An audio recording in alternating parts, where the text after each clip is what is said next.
சாம்பியன்களே, இன்னைக்கு நாம strength of மெட்டீரியல்ஸ்ல ஒரு மிக முக்கியமான தலைப்பை பத்தி ரொம்ப ஆழமா பார்க்க போறோம். Moment of inertia. இது தேர்வுல அடிக்கடி கேட்கப்படுற ஒரு கேள்வி. ஆனா நிறைய பேருக்கு இதுல ஒரு சின்ன குழப்பம் இருந்துகிட்டே இருக்கும். கவலையே படாதீங்க. இந்த செஷன் முடியும் போது இந்த தலைப்புல உங்களுக்கு ஒரு துளி கூட சந்தேகம் இருக்காது. அவ்ளோ தெளிவா புரிஞ்சுக்க போறீங்க. Hello champions! Crack civil with ஏஐக்கு மீண்டும் உங்களை வரவேற்கிறேன். TNPSC AE, SSC JE, RRB JE, GATE, ESC மாதிரி தேர்வுகள்ல ஜெயிக்கணுமா? அப்போ நீங்க சரியான இடத்துக்கு தான் வந்திருக்கீங்க.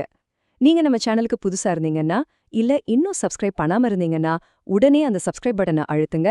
அப்படியே பக்கத்துல இருக்கிற பெல் ஐகானையும் தட்டி ஆல் நோட்டிஃபிகேஷன்ஸை ஆன் பண்ணிக்கோங்க. அப்பதான் உங்க ரேங்கை மாத்தக்கூடிய இந்த மாதிரி ஒரு ஹை ஈல்டு லெக்சரை கூட நீங்க மிஸ் பண்ணவே மாட்டீங்க. சரி, இன்னைக்கு நம்மளோட பயணம் எப்படி இருக்க போகுதுன்னு ஒரு சின்ன ரோட் மேப் பாத்திரலாம். முதல்ல மொமெண்ட் ஆஃப் இனர்ஷியானா என்ன, அதோட அடிப்படைகள் என்னன்னு அஸ்திவாரம் போடுவோம். அப்புறமா ஒரு செவ்வகத்தோட எம்ஓஐக்கான முக்கியமான டெரிவேஷன்ஸ் எப்படி வருதுன்னு பார்ப்போம். அதுக்கப்புறமா இந்த டாபிக்கோட ஹீரோ parallel ஆக்சிஸ் தியரம்னா என்ன, அதை எப்படி கணக்குகள்ல பயன்படுத்துறதுன்னு உதாரணங்களோட அலசுவோம். கடைசியா தேர்வுகள்ல தப்பு பண்ணாம ஜெயிக்கிறதுக்கு சில முக்கியமான டிப்ஸ் அண்ட் ட்ரிக்ஸோட முடிக்க போறோம். வாங்க மொமெண்ட் ஆஃப் இனர்ஷியாவும் மாஸ்டர் பண்ணலாம். ஓகே, நம்ம முதல் பகுதிக்குள்ள போகலாம். அடிப்படைகள். பாருங்க, எந்த ஒரு பெரிய விஷயத்த கத்துக்கும் போதும் அதோட பேசிக்ஸ் ரொம்ப ஸ்ட்ராங்கா இருக்கணும். ஒரு பெரிய கட்டடத்துக்கு அஸ்திவாரம் எவ்வளவு முக்கியமோ அதே மாதிரி இந்த தலைப்பை புரிஞ்சுக்க இந்த அடிப்படைகள் ரொம்ப ரொம்ப முக்கியம். மொமெண்ட் ஆஃப் இனர்ஷியா, அதாவது நம்ம ஐன்னு சொல்றோமே, அப்படின்னா என்ன? ரொம்ப சிம்பிளா சொல்லணும்னா, ஒரு ஸ்கேல எடுத்துக்கோங்க. அதை தட்டையா வச்சு வளைக்கிறது ஈஸி. ஆனா அதையே செங்குத்தா வச்சு வளைக்க முயற்சி பண்ணி பாருங்க, ரொம்ப கஷ்டமா இருக்கும். அந்த வளைவதற்கு அது காட்டுகிற எதிர்ப்பு சக்திக்கு பேர் தான் மொமெண்ட் ஆஃப் இனர்ஷியா. கணித ரீதியா இத செகண்ட் மொமெண்ட் ஆஃப் ஏரியா அப்படின்னு சொல்லுவோம். இதோட ஃபார்முலா I என்பது இன்டெக்ரல் ஆஃப் y² dA. இங்க dAங்கிறது ஒரு மிக மிக சிறிய பரப்பளவு. ரொம்ப முக்கியமான விஷயம், yங்கிறது நாம எடுத்துக்கிட்ட அச்சுக்கும் அந்த சின்ன பரப்புக்கும் உள்ள செங்குத்து தூரம், த பெர்பெண்டிகுலர் டிஸ்டன்ஸ். இந்த ஒரு ஃபார்முலா தான் எல்லா டெரிவேஷன்ஸ்க்கும் தாய் ஃபார்முலா. இப்போ ஒரு முக்கியமான வித்தியாசத்தை புரிஞ்சுக்கணும். இது தேர்வுகள்ல எம்சிக்யூல அடிக்கடி மாட்டிவிடும். ஃபர்ஸ்ட் மொமெண்ட் ஆஃப் ஏரியாவுக்கும் செகண்ட் மொமெண்ட் ஆஃப் ஏரியாவுக்கும் என்ன வித்தியாசம்? ஃபர்ஸ்ட் மொமெண்ட் ஆஃப் ஏரியாவோட ஃபார்முலா இன்டெக்ரல் ஆஃப் y/dA. இதோட ஸ்பெஷாலிட்டி என்னன்னா, ஒரு பொருளோட சென்ட்ராய்டல் ஆக்சிஸ், அதாவது மைய அச்சை பொறுத்து இதோட மதிப்பு எப்பவுமே 0 இருக்கும். ஆனா செகண்ட் மொமெண்ட் ஆஃப் ஏரியா, அதாவது நம்ம மொமெண்ட் ஆஃப் இனர்ஷியாவோட formula integral of y² dA. இதோட முக்கியமான பண்பு என்னன்னா, சென்ட்ராய்டல் ஆக்சிஸை பொறுத்து இதோட மதிப்பு மிக குறைவா, அதாவது மினிமமா இருக்கும். 0 ஆகாது. ஏன்னா y ஸ்கொயர் பண்ணும்போது நெகட்டிவா இருந்தாலும் பாசிட்டிவ் ஆகிடும். ஆனா இதுதான் இருக்கிறதுலே கம்மியான மதிப்பு. இந்த வேறுபாடு ரொம்ப ரொம்ப முக்கியம் சாம்பியன்ஸ். யூனிட்டையும் கவனிங்க. ஃபர்ஸ்ட் மொமெண்ட்டுக்கு mm3, செகண்ட் மொமெண்ட்டுக்கு mm4. சரி, அடுத்த பகுதிக்கு போகலாம். ஒரு செவ்வகத்துக்கான MOI டெரிவேஷன்ஸ். பாருங்க, தேர்வுகள்ல ஃபார்முலாவை சும்மா மனப்பாடம் பண்றதை விட அது எப்படி வந்தது, ஏன் வந்ததுன்னு அந்த ஒய்ய புரிஞ்சுக்கிட்டா அது நம்ம மனசுல ஆழமா பதிஞ்சிடும், வாழ்க்கையில மறக்கவே மறக்காது. வாங்க அந்த ஏன் என்பதை இப்ப நாம பாப்போம். முதல்ல ஒரு செவ்வகத்தோட சென்ட்ராய்டல் ஆக்சிஸ், அதாவது அதோட மையத்துல போற கிடைமட்ட அச்சு பொறுத்து மொமெண்ட் ஆஃப் இனர்ஷியா IXX எப்படி வருதுன்னு ஸ்டெப் பை ஸ்டெப்பா பார்க்கலாம். நம்ம அடிப்படை ஃபார்முலா என்ன? IXX is equals to integral of y² dA. இப்போ அந்த செவ்வகத்துல ஒரு சின்ன கிடைமட்ட ஸ்ட்ரிப், அதாவது ஒரு மெல்லிய பட்டைய கற்பனை செஞ்சுக்கோங்க. அதோட அகலம் b, தடிமன் dy. அப்போ அந்த சின்ன ஸ்ட்ரிப்போட area dA is equals to b into dy. இதை நம்ம தாய் ஃபார்முலால போட்டா integral of y² பெருக்கல் b into dyன்னு வரும். இப்போ லிமிட்ஸ், அதாவது தொகையீட்டின் எல்லைகளை பார்க்கணும். நம்ம அச்சு கரெக்டா மையத்துல இருக்கு. அப்போ இந்த ஸ்ட்ரிப் மையத்திலிருந்து கீழே -d/2 தூரம் வரையும் மேல +d/2 தூரம் வரையும் நகர முடியும். அதனாலதான் லிமிட்ஸ் -d/2 to +d/2. இந்த லிமிட்ஸை வச்சு நாம இன்டிகிரேட் செஞ்சா நமக்கு ஃபைனல் ஃபார்முலா கிடைச்சிரும். அந்த டெரிவேஷனை நாம சால்வ் பண்ணா நமக்கு கிடைக்கிற ஃபைனல் ஆன்சர் இதுதான். இது ஒரு ஸ்டாண்டர்ட் ஃபார்முலா வேல்யூ. அதாவது எந்த ஒரு செவ்வகத்தோட கிடைமட்ட மைய அச்சை பொறுத்த மொமெண்ட் ஆஃப் இனர்ஷியா கேட்டாலும் அதோட மதிப்பு IXX is equal to BD³/12. இந்த ஃபார்முலாவை நல்லா மார்க் பண்ணிக்கோங்க சாம்பியன்ஸ். எல்லா தேர்வுகளுக்கும் இது ரொம்ப முக்கியம். இந்த 1/12 அப்படிங்கிறது எல்லா செவ்வகத்துக்கும் ஒரு நிலையான டிரைவ் செய்யப்பட்ட மதிப்பு. இப்போ ஒரு சின்ன ட்விஸ்ட். அதே செவ்வகத்துக்கு மைய அச்சிலிருந்து பார்க்காம அதோட அடிப்பகுதிய பேஸ அச்சாக வச்சா என்ன ஆகும்னு பார்ப்போம். இங்கேயும் அதே செட்டப் தான். இன்டெக்ரல் ஆஃப் y² பெருக்கல் b இன்டூ dy. ஆனா இங்க நம்ம ரெஃபரன்ஸ் ஆக்சிஸ் மாறிடுச்சு, அதனால லிமிட்ஸ் மாறும்.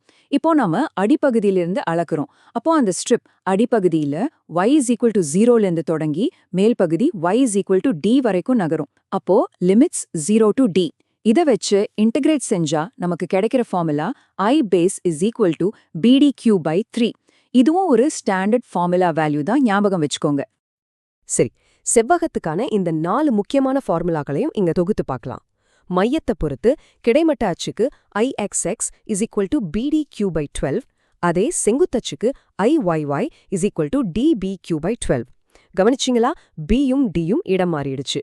இதை ஞாபகம் வச்சுக்க ஒரு சிம்பிள் ட்ரிக் இருக்கு. எந்த அச்சுக்கு பேரலலா ஒரு டைமென்ஷன் இருக்கோ அது பவர் 1ல இருக்கும். எந்த டைமென்ஷன் அச்சுக்கு பெர்பெண்டிகுலரா இருக்கோ அது கியூப்ட் ஆகும். அதே லாஜிக் தான் பேஸ்க்கும். கிடைமட்ட பேஸ்க்கு Ixx = bdq/3, செங்குத்து சைடுக்கு Iyy = dbq/3. இந்த அட்டவணையை ஒரு ஸ்கிரீன்ஷாட் எடுத்து வச்சுக்கோங்க. இப்போ இந்த டாபிக்கோட கிளைமேக்ஸ், ரொம்ப முக்கியமான பகுதிக்கு வந்திருக்கோம். த பேரலல் ஆக்சிஸ் தியோரம். சொல்லப்போனா இது ஒரு பவர் டூல் மாதிரி. எந்த ஒரு சிக்கலான மொமெண்டம் ஆஃப் இனர்ஷியா கணக்கையும் அசால்ட்டா தீர்க்க இதுதான் உங்களுக்கான சக்தி வாய்ந்த கருவி. யோசிச்சு பாருங்க, நமக்கு சென்ட்ராய்டுக்கும் பேஸ்க்கும் ஃபார்முலா தெரியும், அது ஓகே. ஆனா நாம கண்டுபிடிக்க வேண்டிய அச்சு இது ரெண்டுமே இல்லாம அந்த செவ்வகத்துக்கு வெளியே வேற எங்கேயாவது இணையா பேரலலா இருந்தா என்ன பண்றது? இந்த கேள்விக்கு பதில் தான் இந்த தியரம். இதோ அதுக்கான சூப்பர் பதில், த பேரலல் ஆக்சிஸ் தியரம். இதோட ஃபார்முலா I = ICM + AD². இந்த ஃபார்முலாவை உங்க மனசுல ஆழமா பதிய வச்சுக்கோங்க. இது ஸ்ட்ரென்த் ஆஃப் மெட்டீரியல்ஸ்ல இருக்கிற மிக முக்கியமான தேற்றங்களுள் ஒன்று. இதை வச்சு எந்த ஒரு இணையச்சுக்கும் நம்மால MOI கண்டுபிடிக்க முடியும். வாங்க இந்த ஃபார்முலாவோட ஒவ்வொரு பகுதியும் தனித்தனியா புரிஞ்சுக்கலாம். ஐங்கிறது நாம கண்டுபிடிக்க போற புதிய இணையச்சை பொறுத்த MOI. ICMங்கிறது அந்த வடிவத்தோட சொந்த சென்ட்ராய்டல் ஆக்சிஸை பொறுத்த MOI. அதாவது நம்ம செவ்வகத்துக்கு bd³/12. இதுதான் ரொம்ப முக்கியம். எந்த கணக்கா இருந்தாலும் நாம இங்கே இருந்து தான் ஆரம்பிக்கணும். This is the mandatory starting point. ஏங்கிறது அந்த வடிவத்தோட மொத்த பரப்பளவு. டிங்கிறது பழைய சென்ட்ராய்டல் ஆக்சிஸ்க்கும் நாம கண்டுபிடிக்க போற புதிய பேரலல் ஆக்சிஸ்க்கும் இடையிலுள்ள செங்குத்து தூரம். இந்த தேற்றத்தோட அடிப்படை கொள்கை என்ன தெரியுமா? நம்ம ஏற்கனவே பார்த்த மாதிரி மொமெண்ட் ஆஃப் இனர்ஷியா எப்போதுமே சென்ட்ராய்டல் ஆக்சிஸ்ல தான் மினிமமா இருக்கும். நீங்க அந்த மையாச்சிலிருந்து தள்ளி போக போக அந்த எதிர்ப்பு சக்தி, அதாவது MOI அதிகமாயிட்டே போகும். எவ்வளோ அதிகமாகும்? AD² என்ற அளவு அதிகமாகும். இங்க Aவும் D² எப்போதுமே பாசிட்டிவா தான் இருக்கும். அதனால தான் நம்ம எப்போதுமே ICM கூட AD² கூட்டுகிறோம், கழிக்கிறதே இல்ல. சரி, தியரி எல்லாம் நல்லா புரிஞ்சுது. இப்போ இதை எப்படி செயல்முறைப்படுத்துறதுன்னு பார்க்கலாம். தேர்வுல வர்ற மாதிரி கணக்குகளை எடுத்து இந்த தேற்றத்தை எப்படி பயன்படுத்துறதுன்னு நாம இப்ப கத்துக்க போறோம். முதல் உதாரணத்தை பாருங்க. அகலம் 1200 mm, உயரம் 100 mm கொண்ட ஒரு செவ்வகம். இதோட அடிப்பகுதியிலிருந்து 400 mm கீழே இருக்கிற ஒரு கிடைமட்ட அச்சை பொறுத்து MOI கண்டுபிடிக்கணும்.